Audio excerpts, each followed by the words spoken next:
Patrick Gray, who's at the Military Academy of West Point, and I think he's just finished a PhD at Yale, who's interested in Shakespeare and philosophy.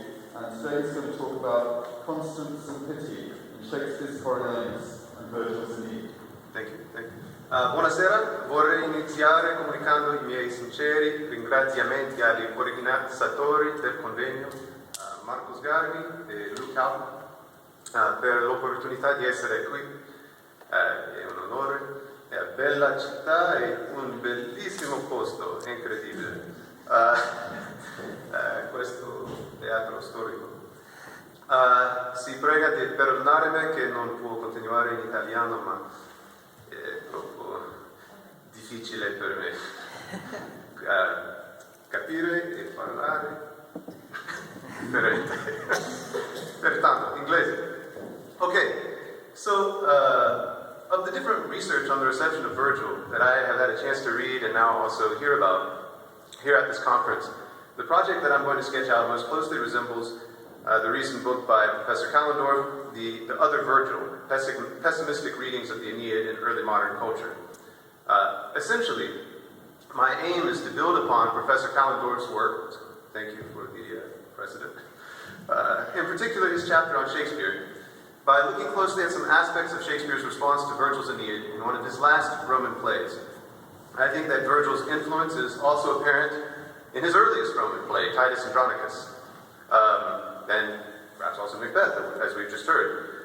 In fact, I would go so far as to say that all of Shakespeare's Roman plays, that Shakespeare's perception of Rome as such, the defining romantas, so to speak, of Rome for him, revolves around a problem which he inherited from Virgil, and which appears with special force or urgency in his epic, the Aeneid. And that moral dilemma is what I would call the problem of pity. So in a sense, what is virtue? Is it compassion, Christian caritas? Or, as Seneca would have it, is it constancy, resistance to passion, apatheia? So Christianity has one answer, and Stoicism has another. Like his protagonist, Aeneas, Virgil seems to be genuinely torn between these two paradigms, so that critics, especially in recent decades, tend to speak of Virgil as divided or ambivalent. The so-called Harvard School of Criticism of the Aeneid famously, or I guess if you disagree, notoriously, has identified two voices in the poem, one public and one private, one at least ostensibly celebrating the accomplishments of empire, and the other grieving at its human cost. To this school of thought, I would add a tradition among Christian readers, ranging from Christian fathers to T.S. Eliot, of finding Virgil a kind of fellow traveler. Among various pagan authors, he seems to have been especially congenial. And this sense of sympathy, I would say, is not only a result of the so-called messianic eclogue, but also an effect of the tone of the Aeneid. Throughout this epic, Virgil, in one way or another, often seems to suggest that compassion or pity, rather than power or glory, might be the greatest good. In other words, he seems to anticipate a Christian ethical perspective. Misericordia seems to outweigh imperium as a moral imperative. Not always, not clearly, but enough to be arresting. Okay, hence, hence Ezra Pound's frustration, right? Ezra Pound wanted him to be more like Achilles, so imitating an ignorant reader, he writes of Aeneas with memorable disdain, and I think trying to imitate a British accent. Ah, a hero, him a hero, this of Aeneas. Be God, I thought he was a priest. So, hence also some question and some early commentary on the poem as to whether or not pietas could be equated with pity. Now, etymologically, they are related, but conceptually, I would say, I think most of us would say, no, of course, precisely not, right? Pietas requires Aeneas specifically to ignore his feelings of pity. Okay, so at this point, for the sake of clarity, I'm going to set out my overarching argument, my agenda, so to speak, I guess you could say. In this paper, and in some others that I'm kind of mulling over, is to propose that Shakespeare, like Virgil, is critical of a moral paradigm which prioritizes honor over human empathy, which prizes power as the summum bonum and the glory that comes with power at the cost of cruelty or simply sort of an indifference or obliviousness to human suffering. So I think Shakespeare tends to see this quality of callous, self-seeking ambition as a defining feature of ancient Rome. Now in this, I think partly Shakespeare is responding to Virgil. I also think, however, that he is responding to Renaissance Neo-Stoicism, which takes much of its character from a different Roman author, Seneca.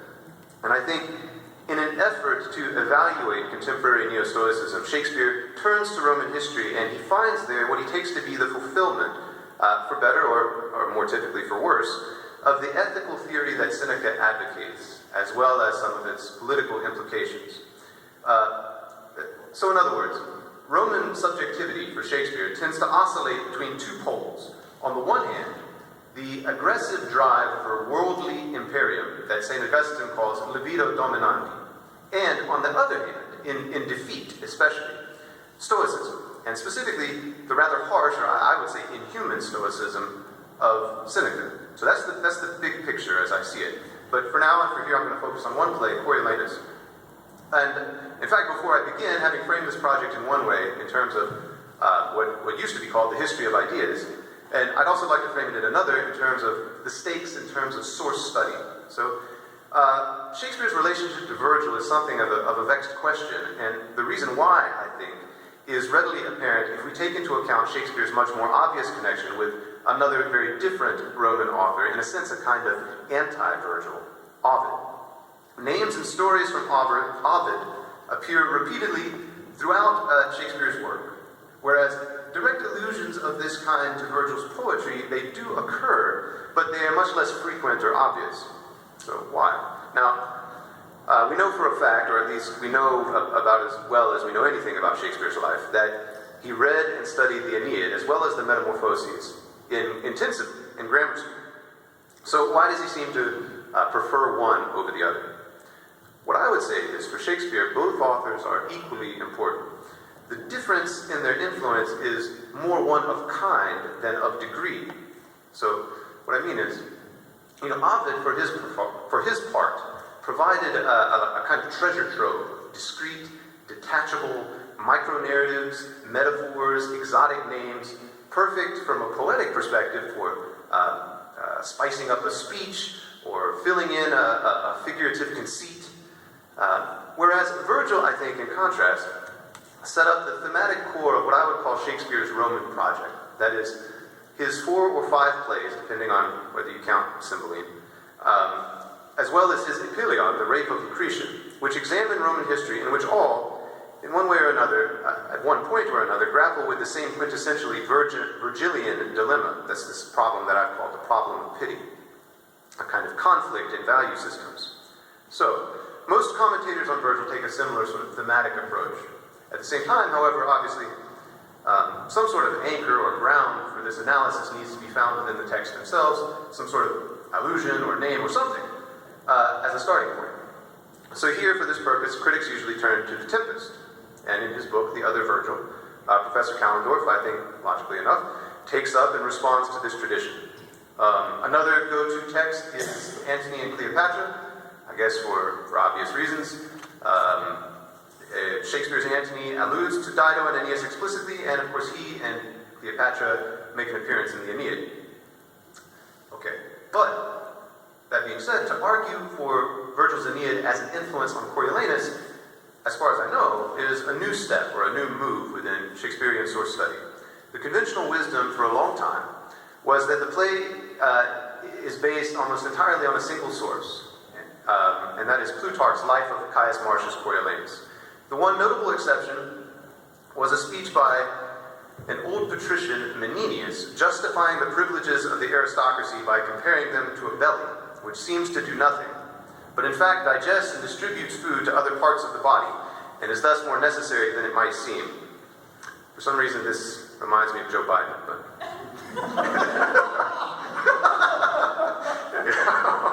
All right, sorry. So this speech was recognized as coming from Livy.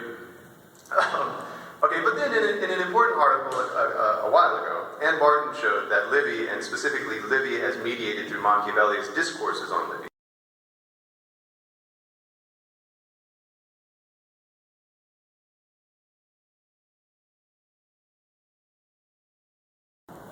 Okay. So my aim is to revise our perception of Shakespeare's Coriolanus in a similar manner, by arguing that it represents a thoughtful and substantive response to Virgil's epic, the Aeneid. Much as Shakespeare's encounter with Livy was shaped by Machiavelli, his response to Virgil, I would say, was influenced by an interest in the contemporary Neo-Stoic concept of constancy as a virtue. Constancy was a kind of shibboleth at the time for this early 17th century fascination with Stoicism. For Shakespeare, Aeneas and Coriolanus both alike illuminate some of the problems that he sees with Neo-Stoic ethics. Alright, so eventually, I promise, I'm going to look at a single passage. But first, some context. I'm guessing that most of you are familiar with the story of Coriolanus, but just in case, because we do have a astonishing variety of disciplines represented here, I'm going to give a very brief summary. Very brief. Basically, in the early Republic, Coriolanus is the city's preeminent warrior. However, he is also an arrogant and obstinate patrician. He alienates the plebeians by insulting them and trying to prevent them from being given free corn in a time of famine. He runs for office, fails perhaps, understandably, and is finally even exiled from Rome. Angry about his banishment, he then joins forces with the greatest military rival of the Romans at that time, the Volscians, and leads them in an attack on Rome. Rome, besieged, sends several emissaries to try to plead with him to call off the attack. He scoffs at them, dismisses them, sends them away, until finally it's his mother comes with his wife and son, chiefly his mother, and they persuade him to call off the siege. The Volscians, understandably, are disappointed, and they kill him shortly afterward. That's the 32nd Coriolanus. Alright, so the moment I want to look at occurs at a crucial juncture in this narrative, within Shakespeare's play, I mean. Just after Coriolanus has summarily dismissed several messengers from Rome. In fact, he's just dismissed Menenius. But just before he hears the last desperate embassy from his own family.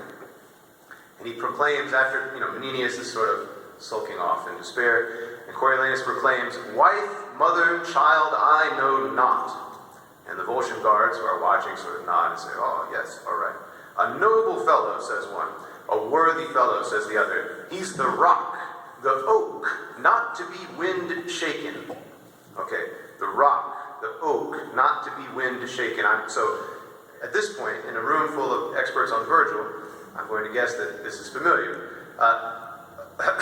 Velut annoso validam cum robore quercum, alpini borea nunc hinc, nunc flactibus illink, and so on, this famous epic simile.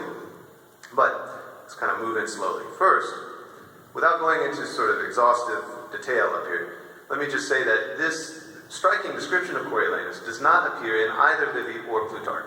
It is a Shakespearean interpolation. And at the same time, of course, it's also an allusion, a pointed allusion. Shakespeare is invoking in this case at least one, and I think maybe two, different classical sources, Virgil and maybe Seneca. So Seneca is the less obvious of the two. What I'm thinking of, to clarify in this case, is Seneca's essay, De Constantia. And here, Seneca compares the Stoic sapiens, or wise man, to a cliff, standing firm against the battering of storm-tossed waves. It's a long, repetitive passage, such as Seneca is eminently capable of producing. For brevity's sake, I'm just going to hit the highlights here. So, quote, "The wise man is not susceptible to any injury, as the hardness of certain stones is impervious to steel, and adamant cannot be cut or chiseled or ground down. As certain cliffs, jutting out into the deep, break the force of the sea, just so the mind of the wise man is solid and strong." He uses that same term, robor, as appears in the simile. So this extended comparison bears some resemblance, and I think perhaps not by chance, to the simile in Book 4 of Virgil's Aeneid, in which Aeneas is compared to this storm-tossed oak tree. Velut quercum, alpini boreae, and so on. Mens immortal manet. Okay. Now, so we've got the second part, the oak, not to be wind shaken. Now let's talk about the first part, the rock. So as a metaphor for Stoic constancy, Virgil also, in fact more often, uses the image of a rock. So for example, this oak tree in the metaphor, haere scopolis, clings to the cliff, the projecting rock. We have this term scopolis from the Greek. That's a slightly unusual sort of poetic term. Seneca uses this same term to describe the Stoic sapiens. Quem ad modum projecti, quidam in altum scopuli, mare frangunt, as certain cliffs or crags, scopuli, etc. But to come back to the Aeneid, in book 4, as it becomes clear that Aeneas will not yield to her pleas, Dido accuses him of being inhuman, literally, the progeny of the rocks, Cautibus, of the Caucasus. Duris genete, Cautibus orens Caucasus. Then, in book 6, in the underworld, the tables are turned, and now it's Dido's turn to resemble a rock. Aeneas weeps, but she is unmoved. Right? We have imota, the same verb used. Nec magis movete, quam si dura silex aut, stet marpesia cautes. She was no more moved than if she had been a hard stone or Parian marble. So, the English poet John Dryden's translation of these last lines is interesting in this case because it seems that he too, like Shakespeare, may have recollected, in conjunction with Virgil's simile, Seneca's image of the Stoic wise man as a cliff breaking the waves of the sea.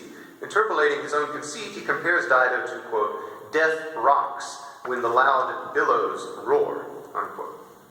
So, what does all this concentrated evocation of both Seneca and Virgil have to do with Coriolanus? What point, basically, is Shakespeare trying to make? I think it's helpful here to look at the translation of Plutarch's Lives that seems to have been his most obvious and immediate source. And here I think Professor Callendorf had a good point, as well as the talk we just heard about Gavin Douglas, about looking at the apparatus that is included with printed books. In the rubric that accompanies the text, as well as the translation, Sir Thomas North emphasizes Coriolanus' constancy. So, for example, one of his section